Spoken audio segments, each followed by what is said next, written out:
Hello everyone, my name is Adrian. This is my website for the project and I'm going to be showing it to you. So as you can see, this is my domain, frozencrimegandulla at tech.blog. Why Frozen Crimes? It's because most of the blog part, it's because it's all about frozen crimes. That's what my project is about. That's what I would like to do in the future. And yes, here you can see a cute picture of nature. I wish I would have taken this, but I did not. I just found this in this website. Here's a quick one-sentence introduction to what this is all about. Here you're going to see the About Me. You're going to see a picture of me ziplining in Puerto Rico. That was a lot of fun. I totally recommend doing it. It's scary, thrilling. It is an adventure. Driving up there to that mountain was an adventure itself, but totally worth it. Here you can see a little bit about me, what I'm studying, where I'm from, what I do on my free time.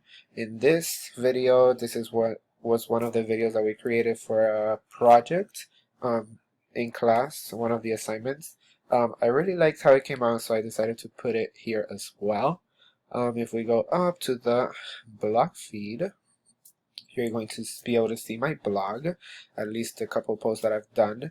Now, I'm still learning how to figure this out, this website, but I cannot figure out how to take this random blue square out of here. I've tried everything, cannot figure it out. But here you see a cute little quote, be yourself, everyone else has already taken. That was the first post. Then my most recent post is this one. I got a puppy. His name is Arthur, only 3 months old. I am in love. But here's a picture of him.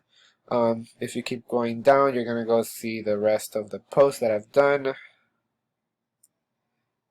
If you go here to About Us, you're gonna be able to see our missions and vision as well as our values. This is going to be talking about what Frozen Crime Blogs it's all about, what the mission is. Here you're gonna see a little bit of pictures because I feel like it's easier to understand what the values are when you look at a picture. That way you can put one and one together. I'm also very visual. I need to be able to see things, not just read them because it's easier for me to understand them. And life rules. This is a quote about life rules. I love life rules. Always follow life rules. And yeah, that's my website. Thank you guys.